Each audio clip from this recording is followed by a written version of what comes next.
Hello dear students. I hope that आप सभी लोग बहुत ही शानदार जबरदस्त होंगे।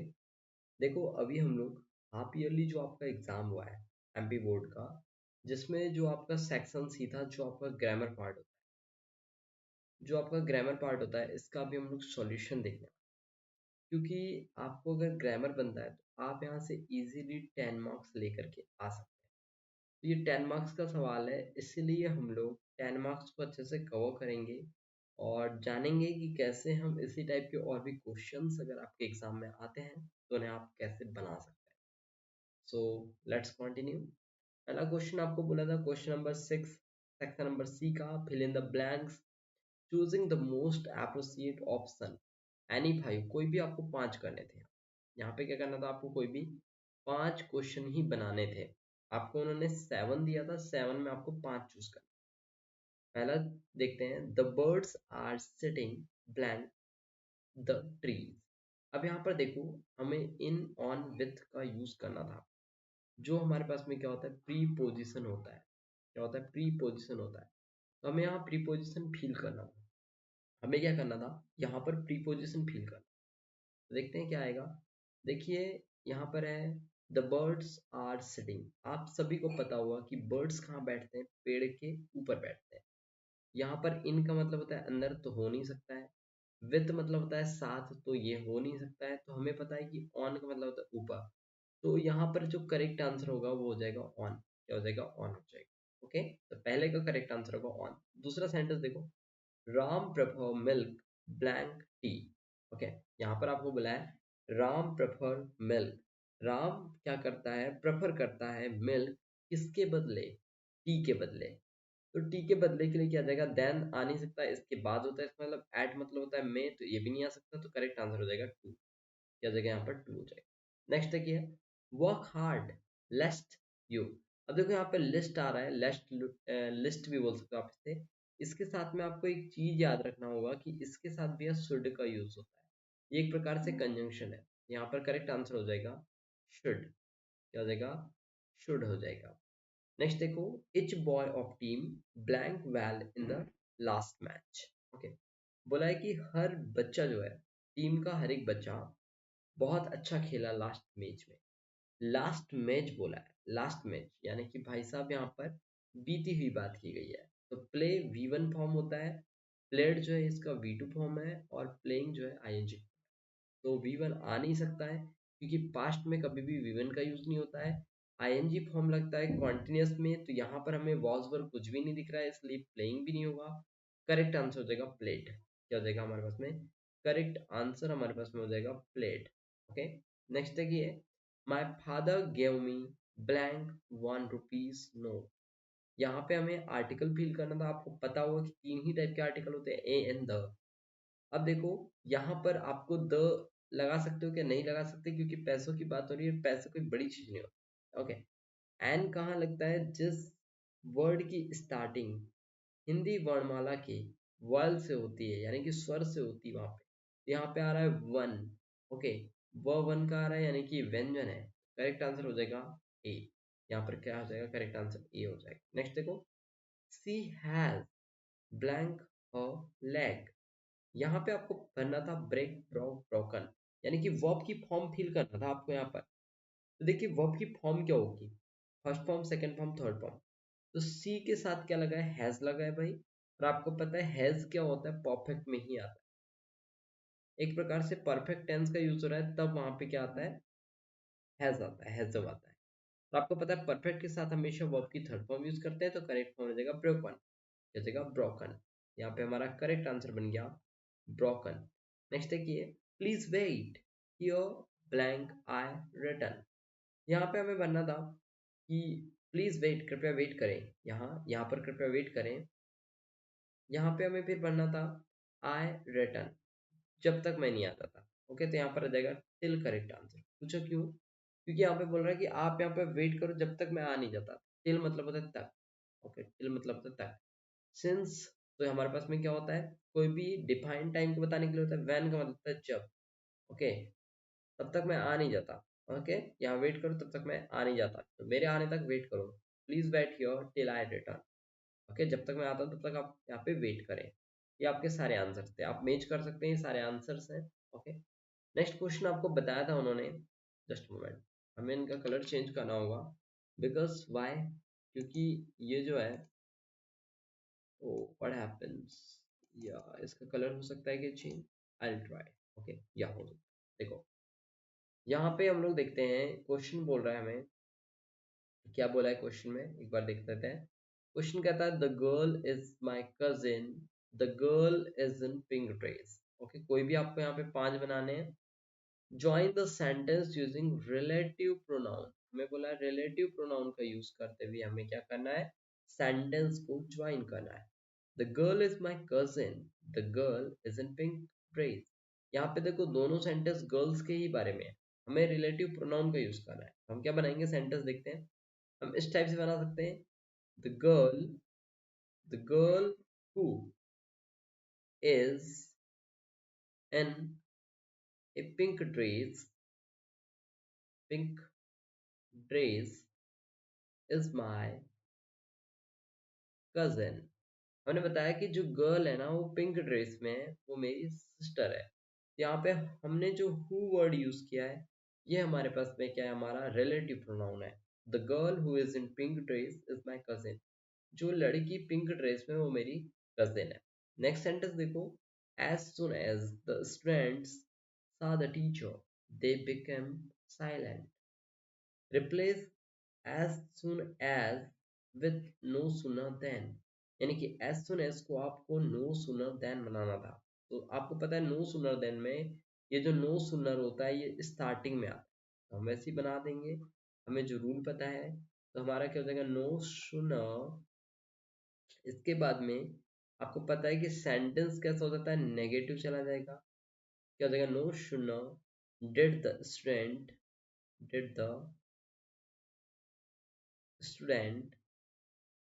सी द टीचर देन दे कैसे हो गए, वो लोग साइलेंट हो गए, they became silent, then they became silent. Okay, वे कैसे हो गए, शांत हो गए। नेक्स्ट देखो, निधि सैड, क्या कहा भाई निधि ने, I want to open this bag, इसको बनाना था इनडायरेक्ट नरेशन। आपको पता है नरेशन वाला मैंने ऑलरेडी वीडियो अपलोड करके रखा है, आप उसे देखेंगे तो आपका नरेशन का कोई भी सेंटेंस रॉन्ग नहीं होगा। क्या बन सकता है यहाँ पे, बताओ, निधि ने कहा, तो आप बोल सकते हैं Nidhi said, Nidhi said that, Nidhi said that she wanted she wanted to open that bag, to open that bag। कैसे बनाया हम लोगों ने, दैट क्यों लगाया, क्योंकि आपको इन्वर्टेड कॉमर्स दिख रहा है, इन्वर्टेड कॉमर्स को हटाने के लिए आपने दैट का यूज किया। और यहाँ पे जो आई आ रहा है ये किसके लिए आ रहा है, निधि के लिए आ रहा है, इसलिए यहाँ पे आई का सी हो गया। क्लियर, चलिए आगे देखते हैं हम लोग। नेक्स्ट फिर से कलर चेंज करना पड़ेगा इसका। ओके, या he knows me well, change into passive voice, आपको वॉइस चेंज करना था। सबसे पहले अगर ऐसा कोई सेंटेंस आपको दिखता है कि वॉइस चेंज करने, तो सबसे पहले आप जानो कि कौन सा वॉइस हमें दिया गया है। आपको पता है कि सब्जेक्ट, उसके बाद में अगर वर्ब के फर्स्ट फॉर्म के साथ में एस या ईएस ऐड है, तो ये हमारा होता है प्रेजेंट सिंपल टेंस। क्या होता है, प्रेजेंट सिंपल टेंस होता है। मतलब प्रेजेंट सिंपल टेंस का वॉइस हम लोग बनाते हैं, तो यहाँ पर क्या होता है, सब्जेक्ट इज एम आर, आपको अच्छे से रूल याद होगा, subject is M R, then आपका क्या होता है, वर्ब का third form, then by, then subject. ओ, यहाँ पर पहले सब्जेक्ट कौन सा आ रहा है, यानी कि यहाँ पे सामने आप ऑब्जेक्ट का यूज कर रहे हो, आप सामने क्या कर रहे हो, ऑब्जेक्ट लेके जा रहे हो, लास्ट में आप लोग सब्जेक्ट लेके आ रहे हो। ठीक है, चलिए बनाते हैं। He knows me well, knows me well, यहाँ पे क्या आ रहा है, मी आ रहा है, तो ये जो मी है ये आपका ऑब्जेक्ट है, तो यहाँ पे सब्जेक्ट के रूप में यूज होगा, तो आई हो जाएगा। आई के साथ आपको बहुत अच्छे से याद होगा कि आई के साथ एम लगाते हैं, I am non, I am non well by him. Okay, ये बन गया आपका। नेक्स्ट देखिए, I cut the fruits with knife, change into negative बोला है। कौन सा सेंटेंस है भाई, आई के साथ कट आ रहा है, आपको पता चल रहा है कौन सा सेंटेंस हो सकता है। देखिए अगर पास्ट होता तो क्या लगता है यहाँ पर, V2 लगता। अगर प्रेजेंट है तो आई के साथ में यहाँ पे क्या हो जाएगा, सेकंड फॉर्म लग जाएगा। ओके, तो हमारे पास में ये प्रेजेंट सिंपल टेंस है, तो इसका नेगेटिव कैसा बनेगा, आई के साथ में आप लोग क्या लगाएंगे, डू नॉट लगाएंगे। I do not cut the fruits, I do not cut the fruits with knife. Wife नहीं लिखना है, नाइफ लिखना है। I do not cut the fruits with a knife. Next बोला, they accepted our invitation but they did not come to the party. Identify the clause and write. हमें यहाँ पे clause पहचानना था, ठीक है।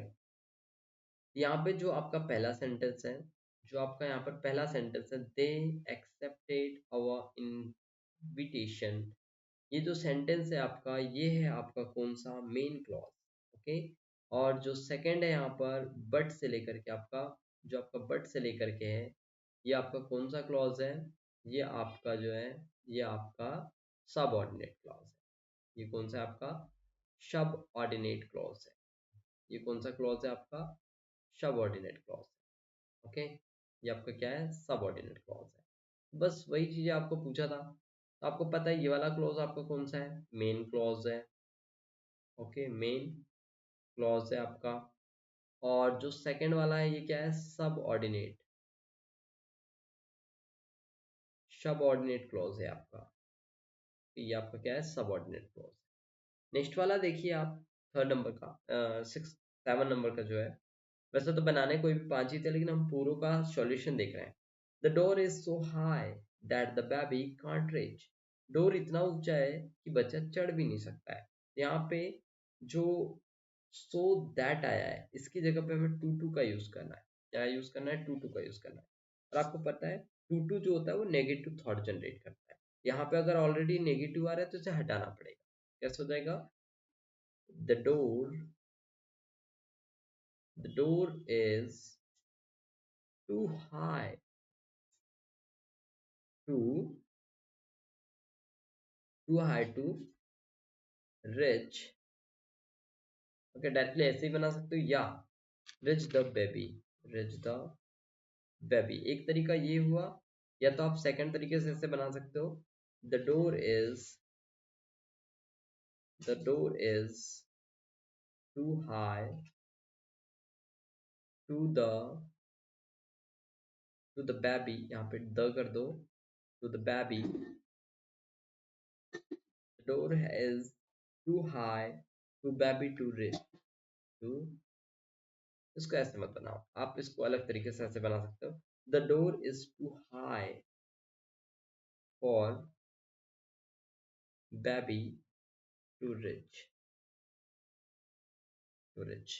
ये आपका बन गया टू टू का यूज से। क्या, सो दैट को आपने हटा दिया, यहाँ से सो को भी हटा दिया, दैट को भी हटा दिया, और इसके बदले आपने टू टू का यूज कर लिया। आपने क्या यूज कर लिया यहाँ पर, टू टू का यूज कर। ओके, सो ये आपके रहे सारे आंसर्स, आप मैच कर लीजिएगा। वही था, the door is too high for the baby to reach. Okay, तो ऐसे आप सारे आंसर्स इजीली बना सकते हैं। बस आपको थोड़ा बहुत ग्रामर का नॉलेज होना चाहिए, और उसके लिए आपके भाई, आपके सर ने बहुत सारे वीडियोस अपने चैनल पे अपलोड करके रखा है।